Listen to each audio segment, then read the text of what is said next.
Buenas tardes, nosotros somos el equipo número 11 y les vamos a hablar un poco acerca de lo que es el síndrome de Dres. Les vamos a platicar un poco de sus generalidades, por ejemplo, su origen, su etiología, quién y cómo se descubrió y en general qué es la enfermedad. También les vamos a hablar un poco acerca de la fisiopatología, sus manifestaciones clínicas, lo que es su diagnóstico, tratamiento y al final les daremos una breve conclusión acerca del tema.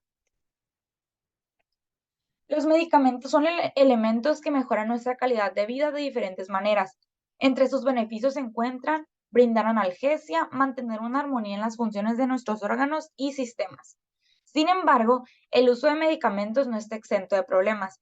Podemos encontrar afecciones en relación de medicamento-medicamento, medicamento-alimentos, también medicamentos y suplementos o simplemente medicamentos con el cuerpo humano. Los efectos secundarios son efectos no deseados causados por los medicamentos, que pueden ser graves en su mayoría, así como severas, que son los efectos sistémicos. ¿Qué es?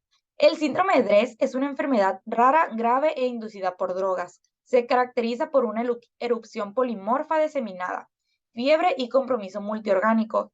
Es idiosincrásica y no guarda relación con la dosis. También es conocido como síndrome de hipersensibilidad inducido por drogas. DRES es el acrónimo anglosajón de reacción por drogas con eosinofilia, y síntomas sistémicos. Su descubrimiento. El primer caso de síndrome de Dres fue descrito en el año 1938 por Merritt y Putnam, en relación con las primeras administraciones de fenitoína como anticonvulsionante. En el año 1950, por Chaiken y Coles, comunicaron un caso de erupción cutánea febril con hepatitis en paciente tratado con fenitoína. Después, en el año 1959, por Sidney Salcey, descubrieron una erupción cutánea asociada a las poliadenopatías como un pseudolinfoma debido a las semejanzas clínicas, que se parecían en el tratamiento, en las afecciones, entre otras cosas. Y por último, en el año 1996, se adoptó de forma definitiva el acrónimo DRES propuesto por Jean-Claude. Es una toxicodemia de etiología desconocida, su incidencia es baja y su mortalidad elevada. En cuanto a las características demográficas de la población con síndrome de Dres, la edad promedio reportada es de 40, más o menos 20 años de edad, y su porcentaje es de 53% en hombres y 47% en mujeres. Fisiopatología. En esta rama de la fisiopatología tenemos dos subderivados, la farmogenética y la genética entre el antígeno leucocicario de un ser humano. La farmogenética es prácticamente cómo los metabolitos de los fármacos se unen a macromoléculas que a su vez causan la muerte celular o inducen a una respuesta inmunológica. En la asociación genética entre el antígeno leucocitario y la reacción de hipersensibilidad a fármacos se vincula al medicamento complejo principal de la histocompatibilidad de este antígeno. Aquí tenemos una clara imagen que se ve cómo el medicamento se introduce al cuerpo humano, se hace el metabolismo y cómo el leucocito o las células encargadas de cuidar el cuerpo humano van absorbiendo el medicamento y estos a su vez hacen una reacción que no favorece, que es en este caso el síndrome de Dres. Ahora veremos las manifestaciones clínicas. Temporalidad. Es importante saber la temporalidad del fármaco por las farmacodermes. Por ejemplo, el estratema popular dura de 4 a 12 días, que es de 1 a 2 semanas. Pero, por ejemplo, la urticaria aparece casi inmediatamente después de unos minutos u horas. El AGEP se muestra en menos de 4 días, mientras que la farmacodermia aparece entre los 15 a 40 días después de haber ingerido el fármaco. Si el paciente tiene una reexposición al fármaco, es decir, vuelve a tomar el medicamento después de la primera exposición, ya no va a tardar de 2 a 6 semanas en aparecer el síndrome de DES, sino que va a tardar unas horas porque el paciente ya está sensibilizado. Hay manifestaciones previas al exantema, los cuales son los al exantema, fiebre elevada, que esta se da en el 85% de los casos, y estas temperaturas pueden llegar de 38 a 40 grados centígrados. El prurito puede haber síntomas parecidos a la influenza como monartralgia, adenomagalias, este es en el 75% de los casos, ya sean localizadas o generalizadas, y pues malestar en general. Las manifestaciones cutáneas se van a presentar sobre todo en forma de un exantema más multiforme o un exantema macropopular hasta el 81% de los casos. La manera en que se presenta este exantema macropopular es como su propio nombre lo dice, son pequeñas máculas eritematosas acompañadas de pápulas, las cuales pueden llegar a confluir y se puede llegar a presenciar en casi toda la economía del cuerpo. Se puede presentar en la cabeza, tronco, extremidades, tanto superiores como inferiores, en el torso, inclusive llegarse a generalizar y afectar mucosas. Esto es muy poco común. Ya que se tiene este exantema macropopular, después de algunas semanas va a presentar descamación, y cuando pasa eso significa que el cuadro está empezando a resolver. Ahora, se han afectado otros órganos, ya que hay infiltración de los eosinófilos a ellos, y este genera la afección del principal órgano más afectado, siendo el 80% de las ocasiones es el hígado. Sobre todo el fármaco complicado es el DFH, minoiclina y dapsona. El tipo de afección hepático es sobre todo hepatocelular, por lo tanto, FEA son las principales enzimas afectadas en la prueba de función hepática. Sin embargo, pocas veces se vea un patrón colestático, o en raras veces se ha observado un patrón mixto. Otro órgano afectado es el corazón, este sobre todo con los fármacos de ampicilina y minoxicilina, y se va a manifestar con dolor, taquicardia, arritmia, disfunción de la FE, y cuando se sospeche que hay afección cardíaca por estos síntomas, lo que será, aparte de los estudios de laboratorio cardíacos, sería adecuado tomarle las enzimas cardíacas, porque se ha observado aumento de estas enzimas cuando el corazón está afectado. Los riñones también se ven afectados, manifestándose la mayoría de veces como nefritis intersticial, principalmente cuando el fármaco aplicado en el síndrome de DES es allopurinol. Y para esto se debería tomar al paciente un EPO y la química sanguínea para ver la elevación de creatina, que es muy común. Hay otros órganos en donde se puede ver afección, como los pulmones con disnea sobre todo.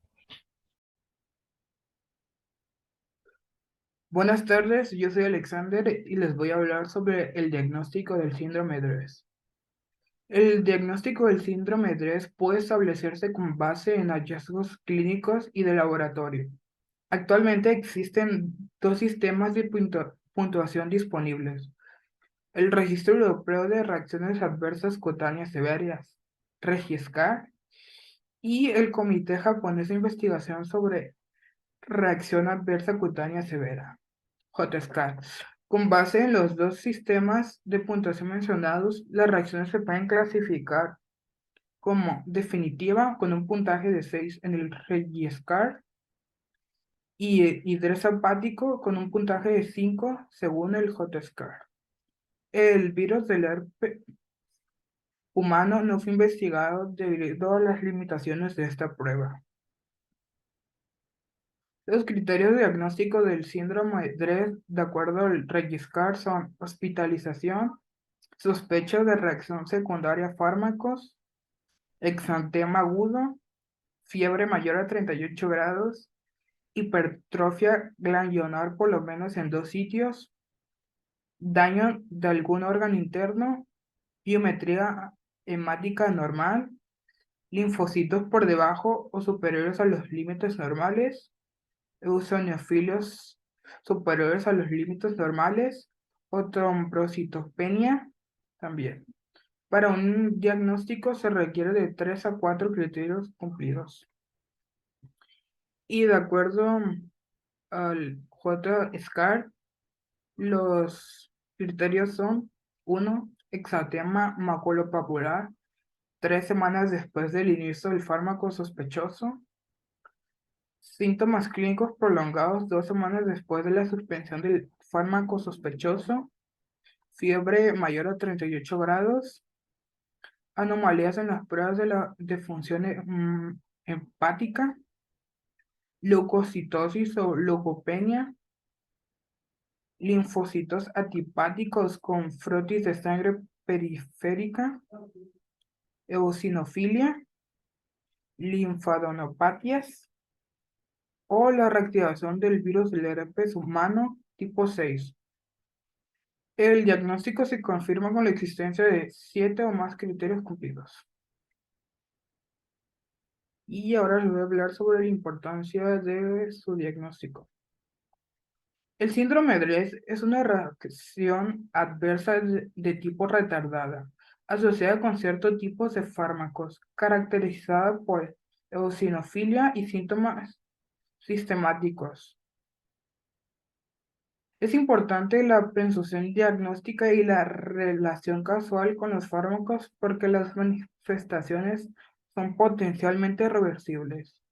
El halopurinol es comúnmente prescrito en la práctica clínica. La valoración adecuada de indicaciones y el reajuste de dosis en pacientes con fármacos de riesgo disminuye el efecto secundarios de este fármaco. Tratamiento. El tratamiento en sí es muy sencillo. Pues nada más que lo primero que tiene que hacer es suspender el medicamento responsable que hizo la intoxicación, así se podría llamar, y después aplicar corticoides o cortisona, que esos ayudan a la inflamación, al dolor. Hay corticoides tópicos y corticoides sistemáticos que son pastillas, inyecciones, cualquiera de esas cosas. En los tópicos pues se untan en la piel y los sistemáticos son los que se ingieren.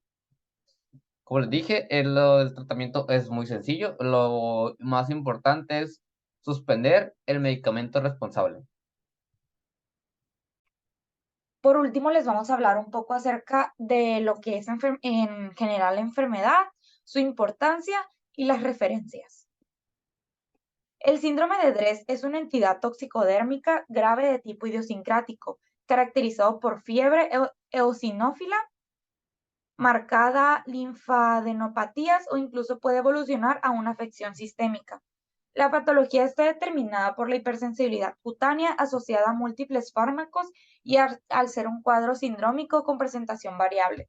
Es fundamental realizar una historia detallada clínica, un examen físico y también una historia farmacológica completa. Es de suma importancia tener conocimiento del síndrome de Dress, debido a que existen factores que puedan aumentar la exaveración de esta patología, como lo es la automedicación, lo cual muchas personas lo hacemos. Con los conocimientos suficientes de este síndrome, el profesional médico podrá complementar la sospecha clínica con los criterios diagnósticos actuales, con el fin de definir el cuadro sindrómico y así brindar un abordaje terapéutico correcto, de forma temprana y así evitar la aparición de complicaciones más severas. Se espera que con este reporte se logre comunicar a la población en general la importancia de recordar e informar al profesional de salud sobre los medicamentos que son previamente utilizados. Esto con el fin de contribuir con la sospecha diagnóstica de este cuadro sindrómico. Por último, recomendamos a todo el personal de salud en enfatizar el reporte de efectos secundarios o reacciones alérgicas con el uso de cualquier fármaco, para que así sean notificados a los distintos entes farmacéuticos y posteriormente documentados en la literatura de la salud. Por último, aquí tenemos las referencias por si quieren investigar un poco más acerca del tema. Muchas gracias por su atención. Esperemos que les haya sido útil esta información. Gracias.